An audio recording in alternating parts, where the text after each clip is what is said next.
여러분 반갑습니다. 김지영 마틸다입니다. 추석 명절 잘 보내셨나요? 그 전에 또 그 태풍 피해는 없으셨는지 모르겠습니다. 이번 주에는 이제 제목이 좀 바뀌었죠. 청년기 과정에 대한 내용들, 일반적 내용으로 이제 도입 부분인데요. 지난 시간까지는 이제 흔히 얘기하는 사춘기가 막 시작되는 아이들의 특징이 왜 그렇게 바뀌는가, 아동기하고 다르게. 근데 그때 이제 엄마 아빠들이 어떤 태도와 생각을 해주는 게 좋은가에 맞추어서 한 3, 4주 이상 이야기를 나누었고요.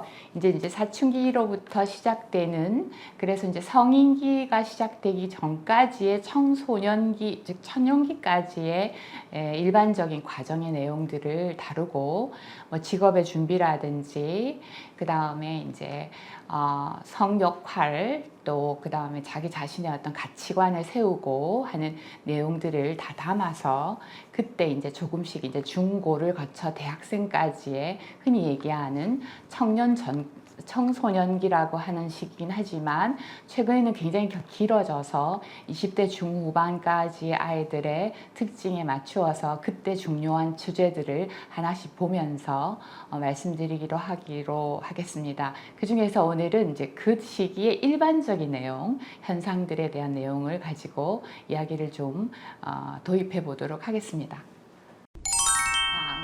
사춘기가 그렇게 이제 시작되어서 아내는 이제 문 닫고 들어가서는 뭐 하는지 모르겠고 굉장히 불손한 행동을 하고, 또 나와서는 엄마가 원하는 대로 하지만 엄마가 없는 곳에서는 정말 엄마가 싫어하는 일만 골라서 하는 굉장히 달라진 아이들의 그 특징들이 보이기 시작하면서 아이들은 이제 청년기까지 조금씩 차이를 보이면서 성장을 합니다. 근데 그동안에 이제 뭐 때문에 그러면 그러한 변화들이 일어나고 또 이제 아동기하고 다른 식으로 성장하는가라고 한다면 한마디로 이제 나를 알아가는 과정이 이들에게 주어진 과업이라고 할 수 있습니다. 소위 말하는 정체성이라고 얘기하죠. 자아 정체감 이렇게 얘기를 하는데요. 내가 누구이고 어떻게 살 거고, 나는 뭐를 좋아하고, 내 앞에 놓여 있는 한계는 무엇이고, 나는 어떤 가능성이 있고, 또 뭐 이런 내가 좋아하고 내가 또 힘들어하고 하는 것은 무엇인가라는 자기 자신에 대한 그 내적인 특징을 찾아 들어가고 싶어 하는 욕구가 생깁니다. 그래서 이제 그 전에 엄마 아빠가 평가했던, 어머니 아빠가 만들어준 그런 환경을 부수고 이제 새로운 내가 만들어 놓은 세상을 구축하고 이제 이렇게 해서 독특한 자기만의 인생을 살아갈 수 있는 성인이 되기 위한 준비라고 할까요? 심적 준비, 또 그 밖에 뭐 직업적 준비, 이런 것들에게 이제 자기 자신의 시간을 쓰기 시작하고 고민하고 또 방황하고 실패하고 시도하고 하는 시기라고 할 수 있겠습니다. 제일 중요한 것은 이제 지금까지 엄마나 아빠가 넌 이런 아이야 라고 하는 것은 정말 그런 아이인 줄 알았었어요. 근데 이제 좀 크고 보니까 그게 맞지 않다는 걸 알게 됩니다. 그래서 어머니가 만들어 놓은 틀이고 그건 어머니 아버지의 생각이지 정말 이거는 또래와 비교해 봤을 때 나는 그렇게 훌륭하지 않을 수도 있구나 하는 것도 알게 되고, 또 이제 내가 주변에서 만나는 연예인들, 또 가까운 선후배들, 이런 사람들의 어떤 멋있어 보이는 행동들이 또 어머니 아버지가 지향하는 것과는 많이 다르다는 것들을 또 알면서 내가 닮고 싶은 인물이 어머니 아버지가 원하는 삶의 모습과는 또 다르다는 것들을 느끼게 되죠. 그래서 이제 스스로 이제 내가 원하는 대로 살고 싶다라는 욕구가 되면서 지금까지 만들어 놓은 틀을 깨고자 하는 그런 것들이 이제 생기게 되죠. 하지만 이제 이것을 세우고 싶다고 해도 이게 한꺼번에 세워지지 않습니다. 그래서 이제 기회도 있지만 또 이게 위기가 오고, 그래서 이때 이 시기를 우리가 뭐 질풍노도다, 갈등의 시기다, 어른도 아니고 애도 아닌 주변인이다, 그 다음에 몸은 어른인데 아이 생각은 뭐 아직 아이다. 이 부분에 있어서는 성적인 측면에서는 어른인데 또 이제 또 판단력에 있어서는 아이다라든지 뭐 이러한 그 다양하지 한 상황에서 이제 공존하지 못한 굉장히 그 미숙하고도 복잡한 그러한 상황이 될 수 있겠죠. 그래서 그 위기를 맞는 시기입니다. 그래서 절대적으로 모든 것이 동시에 이렇게 발달하지 못하는 시기라고 볼 수 있습니다. 그래서 제가 한마디로 이렇게 얘기를 해놨죠. 소형차이긴 한데 이제 굉장한 엔진, 다시 말하면 뭐 열정이라든지 성적 호르몬이라든지 뭐 어떤 그 객기라든지 이런 것들이 막 생겨서 굉장히 이렇게 부글부글 안에서는 끓고 있는데 그것을 감당해내기에는 차가 작은 소형차인 것의 모습인 양 이렇게 표현할 수 있는 시기죠. 그래서 조금씩 중고를 거치면서 이제 이것이 조금 잠잠해져 가면서 깊은 사고로서의 자기 자신을 찾아가는 것으로 변해갑니다. 처음에는 이제 굉장한 그 신체적인 행동으로서 이렇게 트라이드를 한다면 이제 나이가 들어가면서는 고민에 빠지고 어디를 전공하고 또 무엇을 누굴 만나고 무슨 책을 읽고 어떻게 살 것인가 하는 그런 문제에 대한 고민으로 좀 이렇게 잦아 들어간다고 볼 수 있겠죠. 자, 성인이 뭐냐라고 했을 때 한마디로 말해서 독립이 되는 거죠. 부모와 이렇게 떨어지는 겁니다. 독립이라는 것은 헤어짐을 말하는 것이고 다시 말하면 새로운 것을 구축입니다. 당연히 옛 것을 버려야만 독립이 된다는 것이죠.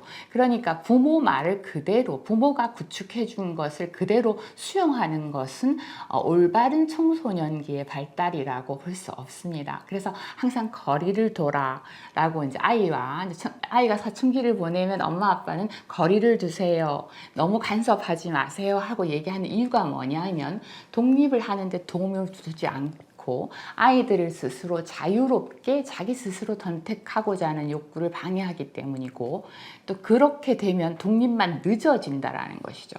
그 다음에 이 꿈이라고 하는 것은 부모가 만들어주고 사회에서 좋은 꿈이라고 하는 것대로 따라가는 게 아니라 내가 만들어 놓은 꿈, 다시 말하면 나만의 꿈을 형성하고 싶은데 그러려면 내가 어떤 사람인지를 알아야 하거든요.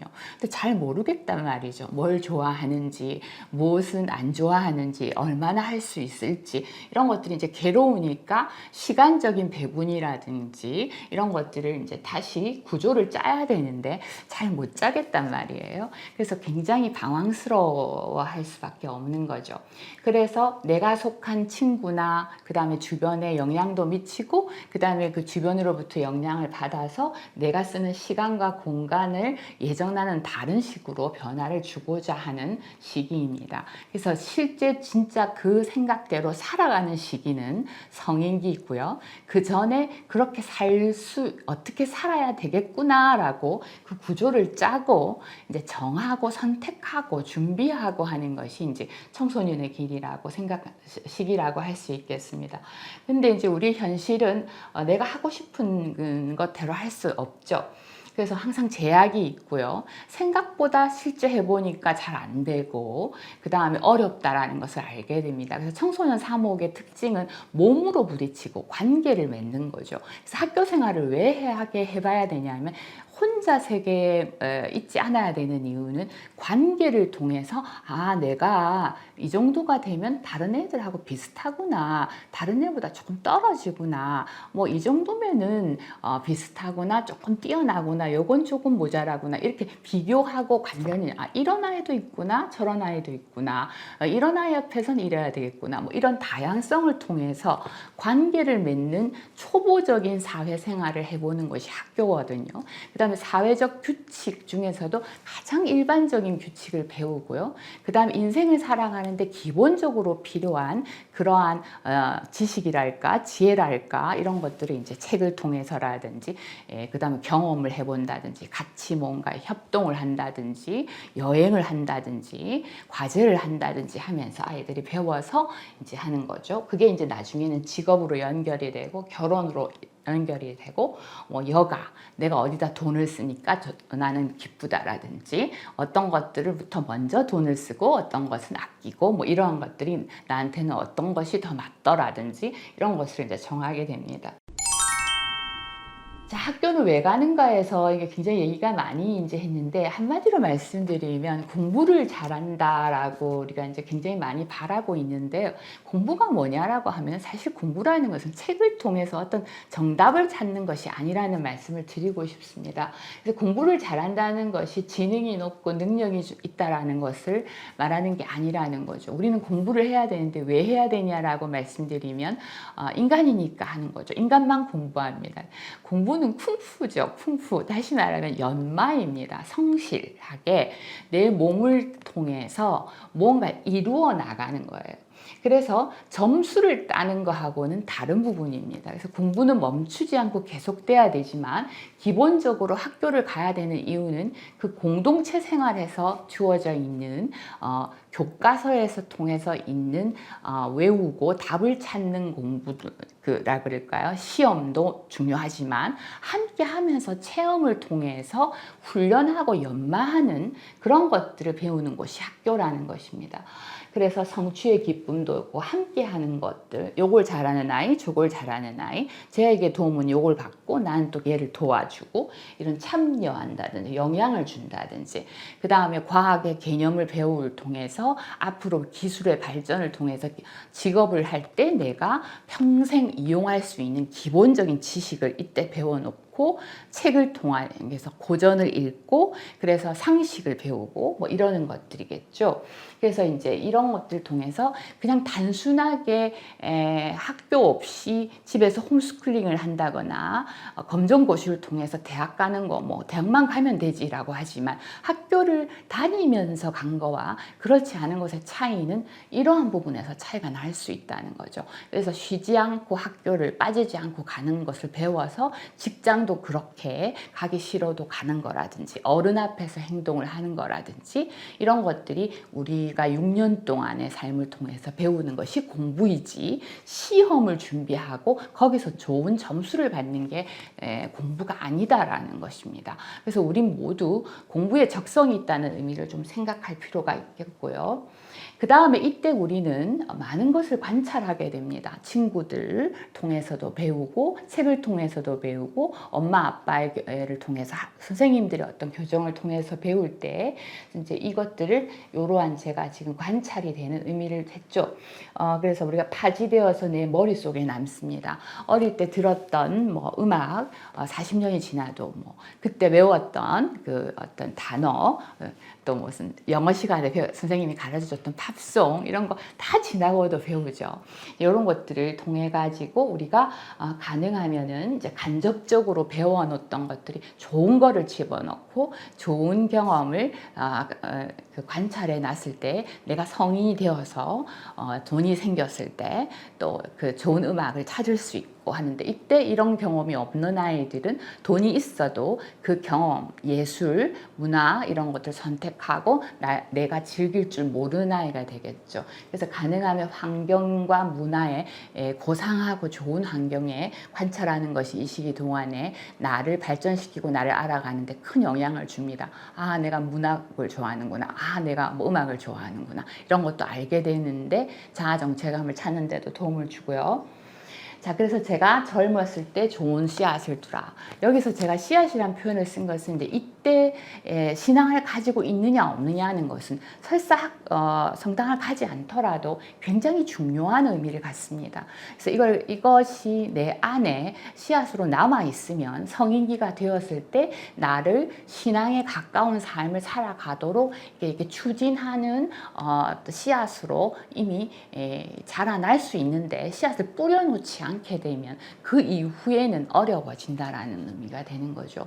그래서 제가 이런 체험들, 그 다음에 주일학교에서 그냥 들었던 것들, 뭐 자주는 아니지만 했던 것들, 이렇게 하는 것이 옳다라는 어떤 이야기들이 나의 가치관 속으로 들어와 있어서 실제 삶은 그렇게 녹록지 않더라도 가능하면 그렇게 살려고 노력하는 어른이 되는데 도움을 준다라는 점에서 제가 지난번에 말씀드린 대로 이때 중고등학교 때 씨앗이 좋은 씨앗을 줄 수 있도록 스스로 생각하고 주변에서도 도와주는 것이 필요하다고 말씀드릴 수 있겠습니다.